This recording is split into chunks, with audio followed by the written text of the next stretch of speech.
Nidharauliwe nitabaki na wewe bwana. Karibu sana tena sana ndani ya Mwangaza Asubuhi awamu ya 3. Na nikwambia kwamba mambo haya yote yanatuhusu sisi. Kwanza tumeangazia maambukizi ambayo yanaathiri sana wanawake walio katika umri wa kuzaa. Na sasa tunataka tuangazie jinsi ya kuhakikisha kwamba tunadhibiti uzani wetu. Na kila wakati mtu anaposikia kwamba anataka kudhibiti uzani ama anataka ku lose weight, ukiimagine kwamba unaenda gym, ukiimagine kwamba unataka kufanya hii, watu wengi wanapoteza tumaini mapema. So leo niko ndani ya nyumba na mfumo tofauti wa kuweza kutusaidia kudhibiti uzani wetu, kuhakikisha kwamba we are living a healthy life. Na najua kwamba hata wewe ukiwa pale nyumbani ungependa kujua vile ambavyo mimi pia nataka kujua. 22914 bado haijabadilika, ndio nambari yetu ya ujumbe mfupi, na pia kwa Facebook page yetu Mwangaza TV, CELESTINE WAKA ndilo jina langu. Lakini sasa kwa sababu haya mambo pia mimi ni mwanafunzi, niko na mtaalamu wa masuala kama haya, masuala ambayo yanasaidia sana mwili wako kudhibiti mambo ya hormones ili uweze kubalance uzani wako. Na that is exactly what we're going to talk about, metabolic balance, you know, striking a balance. And of course kuna lishe bora, anaenda kuzungumzia mambo kama yale, lakini kwa sababu yeye ndiye mtaalamu, basi kwa heshima kubwa niruhusu niweze kumwalika Madam Jayne, jina safi, alafu anaitwa Jayne MAQUARD. I hope I pronounced that name nicely. Karibu sana mami, uweze kujitambulisha. Asante sana. Alafu tuendeleze mazungumzo. Asante Celestine. Yes. Kuna watu ambao wanataka kujua huyu Jayne ni nani, so utatuambia jina lako and what you do. Okay, so kwa majina vile umesema mimi naitwa Jayne MAQUARD. Yes. Ama kwa urahisi unaweza kuniita Jayne Mugure. Now that sounds very good. Yes. Exactly. Yeah. Na vile nafanya mimi ni metabolic balance coach. Yes. Basically alafu tutaongea mambo ya metabolic, ni kuambie metabolic balance coach kazi yangu ni gani, kwa kuwasaidia watu na mambo ya nutrition. Kweli. Na hata wakati ambapo nilisikia metabolic balance when I was trying to prepare for today's show, I was asking myself kwamba nikijiweka katika kitengo cha mtazamaji ambaye anataka kufahamu, so what is metabolic balance? Metabolic balance basically na nitajaribu na Kiswahili changu. Yes. Na vile nilikueleza Celestine, nitaongea Kisheng kama naweza, lakini metabolic balance na niongee kuhusu especially the program ambayo nina deal nayo. Yes. Hii program in an innovative program ambayo it was founded by a German scientist, Dr. Fanfak, alifariki. Yes. But through this program anatuonyesha jinsi ya kutumia chakula kama dawa instead of depending on medicine. Nice. Chakula kama dawa. Exactly. Wow. Yeah. So wakati ambapo tunaangazia mambo ya metabolic balance, we are basically talking about our nutrition. Exactly, tunaongea mambo ya nutrition. Tunaongea how do we get back.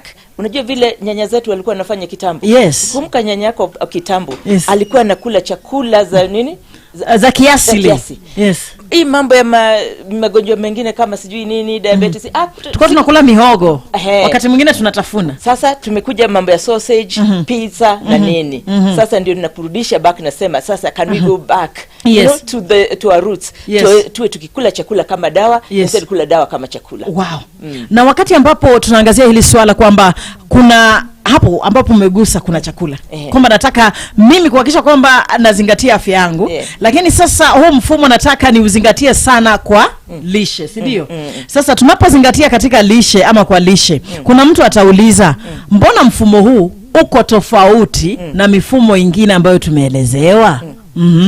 Sasa tofauti ya metabolic balance na zile zingine. One thing, metabolic balance, it's not a diet. Yes. It is a nutrition program. Ile ambayo it's a lifestyle. I actually call it's a lifestyle. Yes. Kwa sababu na umeuliza difference yake na zile other nutrition. Yes. So the difference ni kwanza kwamba ni inatumia your blood analysis. Tunafanya blood analysis. Tunaangalia ni magonjwa gani ambayo unaweza kuwa nayo. Tunaangalia kutoka liver yako ina function aje. Tunaangalia kama ni uric acid yako iko aje. Tunaangalia kidneys. Tunaenda ndani na ndio to find what is the root cause ya kama ni uzito ambao uko nayo, what is the root cause. So kabla hamjaniingisha katika mpango ama katika utaratibu wa lishe, lazima muwe medhibitisha kile ambacho kinasababisha ule uzani. Exactly. Na ndio nakwambia iko difference na zile zingine kwa sababu hii tuna address the root root cause of your problem. Nice. What is the root cause of problems ambazo uko nazo? Kama sasa ni hiyo cholesterol iko high, nini na cause? Na inaweza kuwa ni chakula ambazo nakula, but hatuwezi tukajua ni nini unless tuende deep into your blood tujue ni nini ambayo imbalance iko wapi hapo. Wow, I like that. Alafu pia nataka tuweze kuangazia nutrition. Kwa sababu umegusia pale, ukaanza vizuri ukasema ukikumbuka nyanya zetu walikuwa wanakula hivi vyakula vya kiasili. Shosho, hangangani, sijui na nini. Kama ni unga anasiaga ikiwa full. Kama ni mboga anachuna pale shambani tunapika. Wakati mwingi hata tulikuwa tunatumia mafuta. Exactly. Atakuwa tunatumia mafuta. Umenikumbusha nyanyangu kuna wakati kwa tunaenda kumvisit. Anasema, "Woye, mmekuja haki na hata siku angalau hata na mafuta ya manyama." Kwani kumbe ati kwa sababu hana pesa, angekuwa na pesa. Kumbe that time amepika mukimo, amekula nini? Tunakula nini? We didn't even need that mafuta. Hizo manyama. We didn't even need it, yeah? All right. So anaona kwamba generation ya mafuta imeingia na sina mafuta. Sasa ni ya mafuta ya Blue Band ya nini? Ya chocolate. Na ma chocolate na mapizza na nini? Umeziona. So let's talk about the natural foods. We may not mention them, lakini let's talk about relevance ya sisi kula vyakula vya kiasili in promotion of our balance. Ni muhimu sana kula, and especially, and going back again kwa hiyo metabolic balance, is to find out already tujue ni nini. Let's say for example tukishafanya blood test, tunaona kama ni uric acid yako iko high, tutakurekomendia na ama nitakutengenezea plan ambayo ni personalized kwa mwenyewe. So what it's going to do, inajua kama hizi ni chakula gani ambazo zita raise kama ni uric acid, tutazipunguza ama tuzitoe kabisa. Kwa mfano kuna client nilikuwa naye alikuwa na complain akona joint pains, akona arthritis na nini. Tukafanya uric acid yake ilikuwa high. Sasa tukamtengenezea chakula, tukatoa nyama kwanza. Tukatoa nyama. That was the only thing that she needed to do. Mkamwambia sile nyama tukatoa kwanza. Sasa hata akila ni akule kama unakula kiasi. Si kukula 2 kilos. You can have 500 grams. It's more than enough. 150, actually not 500. 150. 150. How 100 often? grams. We'll talk about that. I would really love to know that. How often? I hope nitakumbuka kukuuliza hilo swali kwa sababu najua sio mimi peke yangu. Unajua watu wengi tukigusa hapo mahali pa nyama, alafu tuguse hapo mahali pa ngano, unajua kuna kachapati hapo, kuna kamandazi hapo, tutagusia hivyo vitu. Alafu so let's talk about how nutrition helps us promote metabolic balance katika maisha yetu. It really does, and it plays a key role to that. And especially kama ikiwa personalized. Unajua ikiwa personalized, utajua for example ni nutrition gani utaweza kubalance. Utabalance carbohydrates vizuri, utabalance pia the proteins zako, na ubalance pia the good fats. So na ujue not only the kiasi, mpaka also the spacing. Kwa sababu that also plays the nutrition. It's not just vile unakula, vile unakula and the spacing between the foods. Exactly. Good. Jana ulikuwa unauliza hiyo uric acid nini mnaongelelea? Sasa acha nikwambie, uric acid ni waste product katika mwili wako. It's basically a waste product katika mwili wako. Wakati ambapo chakula umekula, the irrelevant ama important nutrients zimekuwa absorbed, alafu hiyo uric acid inasalia, na inaposalia inakuwa passed down to your kidneys, na sometimes unaitoa through urine. So if it is not well controlled, ikakosa kuwa balance katika mwili wako, unapata kwamba viwango labda vikiwa juu vitaleta madhara, pia ikikosekana pia kutakuwa na madhara. That's why mgeni anaongelelea sana juu ya uric acid. Wao kuhakikisha kwamba wanapima viwango vya uric acid, wajue kama ilikuwa juu, waone basi ni kipi hiki ambacho kinafanya uric acid iongezeke katika mwili wako, na wakishatambua ni kipi, inashushwa chini. Na kama pia haipo, labda tatueleza what they do if there is a boost they give, just to make sure that wana strike ile balance katika maisha yetu. I hope I've answered. Oh, you've answered very correctly. I need in my team now. You have to add something there. Sasa vile umeongea vizuri, and then the other thing, si uric acid peke yake tunaangalia. Tuna measure about over 36 parameters za mwili. Tunaangalia vitu nyingi zote. Na alafu chakula ambazo tuna recommend chakula ambazo vile unakunya dawa, si ukiwa na hizo badala ya dawa tutaangalia ni chakula gani tutaweza punguza na ni gani tunaweza tukaongeza. Kama let's say kama hauna iron yako iko low, tutakupa chakula ambazo zitaweza kuaddress hiyo issue ya iron. Ndio hata kama utaenda kwa supplements, now I want to go back because utasikia watu wengi wanasema but in fact there's a question about that. The supplements should be used kama supplement. Kula chakula kwanza. It should not be used instead of food. Exactly. Because that's what a lot of people sometimes they make the mistake. Wanakula nini? Madawa unameza hizi supplement na ile supplement na hujakula chakula. Use it kama supplement lakini si ukitumia kama chakula. Okay. Now, do we have a specific diet for specific persons? It is individualized. Ndio nimekwambia it is individualized. Kulingana sasa na vile wako, because we are all very different. Just kama fingerprints, very different. Sasa vile what happens is that tunakutengenezea plan yako wewe mwenyewe. Ndio utajua, for example, kama na nikupe utapata list ya fruits, ni fruits gani nzuri kwako. Utaangalia kama ni vegetables gani nzuri kwako. Kama ni let's say kama ni maziwa, sometimes uko lactose intolerant. Ndio tutajua tutatoa maziwa, either ukunywe maziwa kama ya mbuzi ama kuna kama soya milk or plant based milk instead of using the animal based.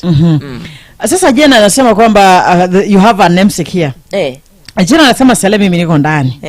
Na ukweli mimi nimekuwa nikistruggle sana ku lose weight. Lakini nimekuwa nikipiga gym. Anasema amekuwa akipiga gym sana, anapunguza, alafu nikiacha kupiga gym narudi pale pale. Tafadhali mgeni wetu atuelezee, what can we do? Thank you, my namesake. Yes, my namesake wa Jane. Namesake, you need nitampa namba yangu alafu atanipigia nitamwambia. Hata mimi naweza kuwa namesake. Si ndio itabidi nipigie pia exactly. Sasa kupiga gym na mwili wako hujakula vizuri. Unaona watu unatoka umetoka gym, umeruka, ukienda nyumbani unakula ugali kwa sababu unahisi njaa. Unakula chapati, unakula mandazi, jioni. Uja balance yote, hata you didn't even think about nini, kwa sababu unasema nisintenda kuluzi kwa gym.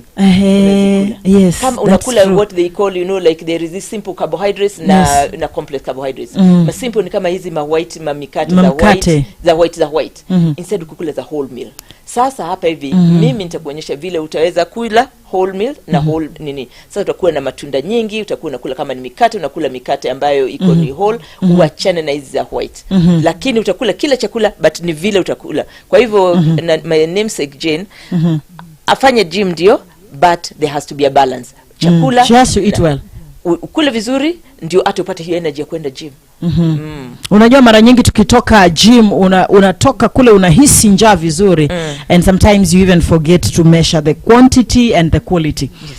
So tuko katika kipindi ambacho kuna joto jingi. Joto. Hata sasa ukisikia hiyo anga, sasa labda sisi tuko kwa studio, lakini watu wanaotembea kule nje they are feeling the heat. And I want us to come down to how as drinking water will either promote metabolic balance ama whether it has a positive influence on the same. It really does. Kwanza itakusaidia na hydration pia kwa skin yako utaona kabisa. Na pia ikiingia kwenye mwili itakusaidia, chakula ukila inasaidia at least what is it called, the digestion. Itakusaidia digestion. So mambo ya constipation utakuwa nayo. So it is very very important kukunywa. And then coming to metabolic balance, what we do, tunakuonyesha maji si kunywa tu vile unakunywa tu fua. Pia tutakuonyesha utakunywa maji kulingana also na kiwango ya uzito wako. Mtu ambaye depending on how heavy you are, maybe ana need 3 liters. Let's assume I'm 75. So 71 maybe it's around 2 liters per day. So you must make sure utakunywa 2 liters per day. What happens nikinywa more? Like I take 4 liters. Do we have you could, but then unajua when you're balanced, your body will already tell you, itakwambia haita need anymore. You see, once metabolism yako ikiwa balanced, ni kama umeshiba. You don't need it, you wouldn't need more. Automatically utakuwa now, and then remember also I'll also show you on the timings of also the eating. Utaanza breakfast yako saa ngapi, utakuwa na 5 hours gap between wakati umeanza kama ni breakfast na lunch na dinner. So in between po unakunywa maji. So I'll also show you how do you drink the water. Unaikunywa baada ya chakula, unakunywa baada ya chakula, alafu kuna 5 hour gap and then another 5 hour gaps before the next meal, and then after 8 o'clock umetoka. So by 8 o'clock you'll already have drunk maybe less than already the 2 liters that is required. So naomba tuweze kuangazia hiki, it may be off kidogo lakini let's talk about it. Maji kuyanywa. Do we take water before meals or after meals? In the metabolic balance we take it in after. The metabolic, yes. After meals. After meals. Like how many minutes after the meal? No, what I do is and I'll give my own example. Okay, yes. Because different people are different, and when it comes to maji. And even my clients, kuna watu ambao hawapendi maji. And like, mimi sipendi maji hapana. So encourage. Kama huwezi, ukiamka asubuhi, the first thing, kunywa at least angalau glass 2 before you start anything. Kunywa maji glass 2. And then after that ukule breakfast yako. Kisha la breakfast, then katikati, then unywe maji. Na unywe maji kama sasa niko na chupa yangu naona. It becomes almost a habit. Yes. Kila wakati unataka uko na maji unakunywa maji yako. I like that. Na wewe mtazamaji, I hope you also taking water kwa sababu ni muhimu sana. Kama unataka hiyo digestion ifanyike vizuri, lazima unywe maji. Kama unataka uwe hydrated, lazima unywe maji. Na maji huyanywi kwa sababu unahisi kiu. Ukisubiri uhisi kiu ni kumaanisha mwili wako umeustavu, unaitisha au vipi? Si ndio hiyo. Si ndio? Kwa hivyo tusistarve mili yetu. Usistarve mili yako, usistarve na usi overeat at the same time. All right. So nataka tuweze kuangazia benefits, umuhimu wa mimi kuamua kwamba nataka nifuatilie metabolic. Nitumie the metabolic way katika kudhibiti uzani wangu. What are the benefits? The first benefit ni unatoa guesswork out of, completely. Alafu uko na roadmap. Okay. Uko na tool ambayo unatumia. Okay. Yani ukienda dukani unajua ni nini nitanunua. You know what is good for me. Hata ukienda kama ni samaki, uko na list ya samaki zako na vegetables na nini. So this is why I said now the metabolic, ukiwa nayo unajua uko na roadmap. Yes. And you have structure. Yes. Okay. So let's talk about you and what you do. Within that context, your organization yako. Let's talk about you and what you do. Now, me, what I do, first and foremost, I don't know whether you want me to tell myself a little bit even before I became yes. Exactly, that is what I want. That is why. Before I chose to go the metabolic way. Exactly. Before nilipochagua metabolic ways, nilikuwa naishi Germany. Okay. Hata sasa I normally live half. Yes. Sasa nilipokuwa hapo hivyo, nilikuwa najihil mimi mwenyewe, nilikuwa nimefanya operation ya gallbladder. Nikaenda nikatafuta daktari kwa sababu lazima ningejua nitakulaje. What should I be eating? Huyu daktari sasa ndio akanionyesha jinsi ya kueat na ndio alintroduce kwa hii metabolic balance way of eating. Yes. Nilipokula nikasema nimekula vizuri, I mean that I was able to know what to eat. And as a side effect nikaanza ku lose weight. And at this time you had gained weight? A lot. Nilikuwa na weight nyingi. I was, I think, over 85 going to 90. All right. This is 15 years ago. Wow. So until 15 years ago I've been living it. It's a lifestyle. It is not a diet. It's a lifestyle. Ikawa ni lifestyle yangu. Yes. Sasa wakati wa COVID ulipokuja, unakumbuka kuna wakati tulikuwa tunalala nyumbani, unalipwa mshahara. Yes. I was working with the UN, so nalipwa mshahara mzuri. How, working from home? From home? Yes. After miezi mitatu nikasema jamani, weight ikajaa. Wacha weight haikuwa inajaa. Nilikuwa nakula vizuri bado. Okay. Lakini nikaanza kujiuliza aje, what do I do on my mind? I need to really sort of challenge my mind. Yes. Hapo ndipo nikasema nikiona daktari akaniambia, Jane, wait a minute, wewe you have so much passion about this program because it has worked for me. Na nikasema the way it has worked for me, I would wish every other woman, every other man, everybody that is suffering. Kwanza hizi metabolic syndrome, hizi diabetes, kuna sijui na cholesterol na nini. How do I help them? Hapo ndipo nilichoose nikasema aje nitaanza kusoma. Nikasoma sasa, nikaistudy sasa like now the program itself. Yes. And of course I needed to choose a country to be licensed to go in over 45 countries. Yes. Sasa I chose Kenya. We have a license holder hapa. Nikapata license and I said I want to come back and give back to to the nation, as a coach now. In the country, we are about 8 coaches, to call 8 coaches. Mimi niko based in Mombasa, and right now I'm consulting with Vivid Medical Center in Mombasa. Lakini it doesn't mean niko Mombasa peke yake. Okay. So hapo nilipoanza kuwa metabolic balance coach. Sasa Kiswahili changu umenichallenge. na wakati ambapo umefanya haya yote ukajikuta hapa ulipo, labda katika safari yako, have you encountered clients ambao wako na medical complications? Wengi. I have lots of testimonies. In fact, later on, nitaweza nikapa out another kind of my website. And some of them are still up to now. Okay. And I have one good example. Kuna rafiki wetu ambaye alikuwa, huyo ndio alikuwa my client, my 001. I always say. Yeye ndio nilikuwa nataka kumsaidia. Kwanza wakati wa COVID alishikwa na COVID, alikuwa na high blood pressure, alikuwa na diabetes, alikuwa name it, everything. Ndio alipoanza, he did not only lose weight, hata hizo madawa sasa ameanza kureduce nearly 80%. Wow. 80%. Akaniambia sasa ni kama amepata life nyingine. Ukimuona, I wish ningekuwa na ningeonyesha, nitakuonyesha baadaye utaona. Ukimuona huyo mzee, that is one person nikimwangalia nasema aje, you know what, because of him I would want to do it more. Nisaidie watu wengi ambao, and especially men, not only women of course, tuko na hormones, men kwa sababu hapa hizi tumbo wako nazo hapa hivi. Let's talk about that, because hilo ni jambo ambalo wanaume wengi wanalibeba likiwa la kawaida. Wanaona likiwa jambo la heshima. Wanasema mimi na tumbo, mimi na kitambi. Unajua wanajiita walio na kitambi, walio na vitambi. Let's talk about that and how negatively inaweza affect their health if it is not controlled. So true. If it is not controlled, of course it can lead to so many other issues. Inaweza lead hata utapata unakuta mtu amenza au ndio utapata kuna mtu anapata heart attack. You know, there's so many complications that come out of that. Sasa mimi nawaomba wote kama wanaweza hii waste hapa hivi, na pia wamama pia hata sisi we should also all make sure to reduce waste, you know, hii mafuta hapa hivi kwenye waste. Kwa sababu the complications ambayo inaweza ikaleta, tunapata cardiovascular diseases, tunaweza tukapata you know, what do we call them, lifestyle diseases ambazo hatuhitaji, na tunaweza tukaprevent. Wow, Claudia unasema kwamba uko ndani ya nyumba unatutazama kutoka Kamulu. Thank you so much. Mungu azidi kukubariki na kukutenda wema. Wacha niingie huku kwingine kwa Facebook. Unasema good morning Celeste, say hi to my coach. I'm proud of you any day, anytime. Good topic for sure. Huyo ni Yvonne. Thank you mama. God bless you as well. Alafu Grace unasema good morning uko ndani. Following at least nione kama nitakata 5 kgs. Huyo ni Grace Sunrise Kangemi. Grace unataka kukata 5 kgs. Karibu. All right, I want to say praise the name of the Lord Jesus Christ. You're thanking God for his great love towards us.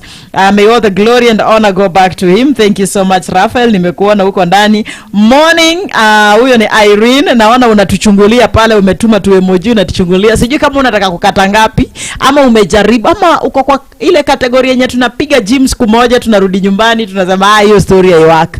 So even with metabolic balance, I believe it's a lifestyle. It's supposed to be a lifestyle. You don't eat today unafeel nimemiss mkate and you're going back to white bread and everything else.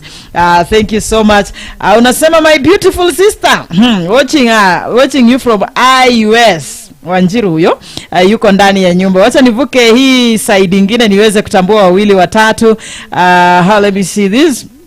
Asante sana, unasema uko ndani tena sana, amazing topic. Huyu ni Kennedy, unasema unatazama kutoka CBD. Thank you so much. Alafu unasema unaitwa Isaac, unasema ala, mafuta ya tumbo kwa wanaume mimi nafikiria ni CV. Ameshangaa kwa mafuta anafikiria ni CV. Now you know Kennedy, si CV lazima uchezeka wewe, you have to do something nice. So kuna wale patients ambao mtu ambaye ana struggle na tuseme diabetes, kuna yule ambaye ana struggle labda na high blood pressure, kuna yule ambaye ana struggle na kitu kama nisemeje arthritis ama maumivu vile ambavyo umesema ya mifupa ya joints, wanaumia hapa na pale. So if this person comes to you, how do you take it? Cause huyu ni client ambaye yuko na utofauti na mimi ambaye nitakuja tu nataka kupunguza uzani. Lakini huyu anakuja anakuambia mimi ndio hata kama nataka kupunguza uzani mimi nimeathirika katika kitengo hiki. How do we handle those ones? So those ones actually the most welcome, and I think the majority ambao na deal now, and especially here in this country, which is very unfortunate, ndio nearly the third fourth person akona hayo magonjwa yote. Sa vile tuna deal now ni vile nilikuambia kuna four phases ambazo tunaenda naye. Anakuja kwanza tunafanya blood test. Tunafanya blood test, tunajua maybe it's not hata you diabetes is not only. We so able to discover all those. Alafu tunamtengenezea plan. Akiadapt to that plan kwa sababu iko personalized and it's going to address, you see, it will address not only health issues, it address pia nini anapenda na lifestyle yake yote. Sasa tutampeleka through for 90 days. 90 days aanze na 2 days tufanye detox ku cleanse yote. Alafu tumpeleke phase nyingine, strict phase. Hiyo strict phase atakuwa na kula chakula ambazo tutakuwa tumetengeneza plan yake. Aendelee na hiyo plan, akishamaliza 4 weeks, alafu sasa kama ameachieve goal yake, na automatically unajua hayo magonjwa yote tunasema it's all related to weight. It's all related na weight and lifestyle. Aki adapt now to the new style ya kula vizuri na kuwa akifanya mazoezi vizuri, hata hizo diabetics nini cholesterol yote itaanza kurudi back to normal. Na what I do na work in hand na madaktari pia. So daktari anaendelea kufanya kazi yake. Atakwambia wakati wa ku reduce madawa zako. Like my client 001 mwenye nimekuambia. Huyo sasa tukifanya na yeye, tunafanya na yeye, tunawaki na yeye, mimi na work on the side of the nutrition, na daktari nini amepunguza madawa yake yote. So si mimi nitamwambia kwa mwelekezo wa daktari na kwanza, na pia na jinsi ambavyo akiendelea kula vile na kifollow this strictly. That one was my best client. Ako strict kabisa. Vile namwambia this is what you're supposed to do, this is the grammage that you're supposed to eat, and a follow plan completely. Now we've had issues of people say wanna skip meals. How does this affect the metabolic balance? Skipping meals, labda nimeamka asubuhi sijapokea kitu, sijakula, ama nasema nitakula asubuhi, I skip lunch. You see, I come back to again, the metabolic balance will give you a plan. Hiyo inakupa structure. Ni kama what happens when someone fails to be strict? No, it's a habit. Itakuwa ni habit yako. It becomes automatically a habit. Ati nikiamka asubuhi, like now ukiangalia mimi, sijui utajua mimi ni miaka migani. If I want to say my ears behind the tent, nitakwambia. Behind the tent utaniambia. Maybe even the viewers can guess. So once it becomes your habit, unajua breakfast, it's like automatically ukiamka siko na habit, you know what you do. You wake up, you pray, you do whatever. So after you finish that, you take your water, you take your breakfast, unakula lunch yako, unakula dinner. It becomes a habit. It becomes a habit. Now isipokula, it is not the end of the world, because you see your body will tell you when it needs. Itakuwa ina react na kuambia now I need whatever it needs. If you start starving it, utaanza cravings and all that. But if ukipa chakula kulingana wakati unapotakana, and again we are going back again to the plan, the program I'm talking about. It is not a diet. So kama ukimiss ni sawa. It's a lifestyle. You pick up again. So umegusia ukasema kwamba most of the clients ambao uko nao katika taifa letu la Kenya unfortunately ni wale ambao wameathiriwa na magonjwa haya ambayo tunayataja hapa na pale. What can we do as a nation kuweza kuhakikisha kwamba tunadhibiti na kuhakikisha kwamba tunadumisha afya? We need to change our lifestyle. And the mindset as well. Hii mindset ya kusema nikienda kukula kama ni buffet mumeenda, lazima ukule kila kitu. No. You need to start developing a different relationship with the food. Ati chakula ukiweka kwa meza, ukiweka kwa sahani, unaiuliza wewe sasa unaenda kwa mwili wangu, unaenda kufanya nini? The minute you start unauliza chakula, nitauliza hata sitakununua kama ni mkate wa white nitakula before nikununue, unaenda kufanya nini? Unanisaidiaje? Unanisaidiaje? Au nisaidii, sikubebi na kuacha pale. Na keki lazima, na kama ni keki ukila si lazima ule keki nzima, kula kapisi. Eat to enjoy. So you develop a totally different, not to feel, So mimi nauliza watu wa develop a totally different relationship na chakula. Na kumix mashakura, what we call them mashakura. We start developing now, and being conscious about what we are eating. Okay, are there other mashirika mengine ya kiafya ambayo labda pia hayo yamezingatia sana hali ya kusaidia wananchi na kudhibiti uzani wao, labda mashirika ambayo mnafanya kazi nao, mashirika ambayo mnashirikiana? Mashirika like partners, or maybe do we have health organizations that are also stepping up just to promote metabolic balance within the yes, clans? a lot. Okay. You see a lot kama sasa, and I can talk about the Mombasa County already. There's Yes. a movement imeanza ya running. Okay. That one they are running, it's like a running movement, so they run for different causes. Okay. So that already unajua watu already wameanza kuwa nini, you know, like already they are already now being prompted to start thinking about how to live healthy. Yes. So those are the sort of Yes. masheri? Yeah. You better start.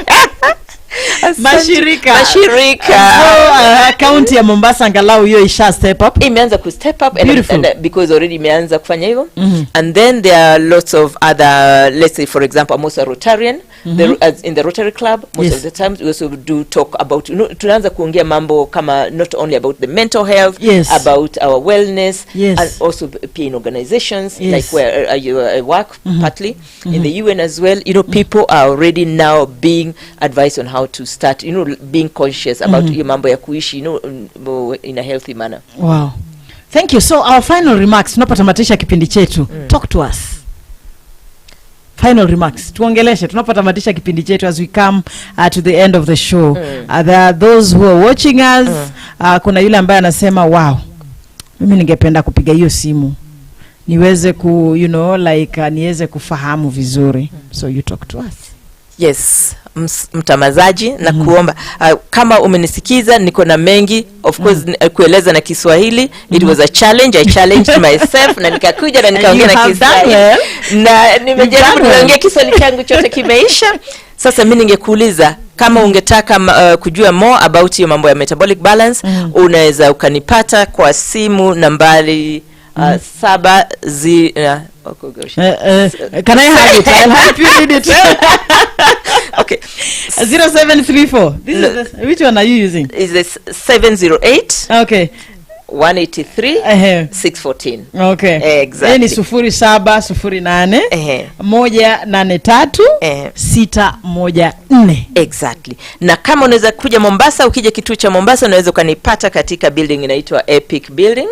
Niko na mezzanine floor with Vivid Medical Center. Na sasa tuko wakati wa digital era. Yes. So you don't need even to come where I am. Yes. Unaweza kanipigia simu, tunaweza tukafanya kwa WhatsApp. Yes. Naweza nikakutumia kama ni blood test kufanya. Nina collaborate na a lot of clinics na a lot of let's say laboratories. Tunafanya nao, watakuja mpaka nyumbani, watafanya blood test, alafu nikipata results nikutengenezee plan yako, alafu tuende na wewe for 90 days. I promise you will not be the same, and then you start aging gracefully like me. And I like that because mtu alikuwa ameuliza Sele, how long will it take me to lose my weight ikiwa nitafuata ile plan? Already, even the 14 days, you'll already start seeing the first 14 days. And then it's not about losing, it's maintaining it. Exactly. For me, I lost over 15 kilos, and for the last 15 years, You have I've maintained the same without any struggle. Wow. Yeah. I like that. Alafu kuna swali, maji moto au baridi? Wakati ambapo mtu anaamka, tulikuwa tumeongelelea ile neno, ukasema kwamba it being a habit, sometimes you can just wake up in the morning, unaamua kwamba utakunywa at least 2 glasses. So mtu anauliza, je, haya maji yawe baridi ama yawe moto?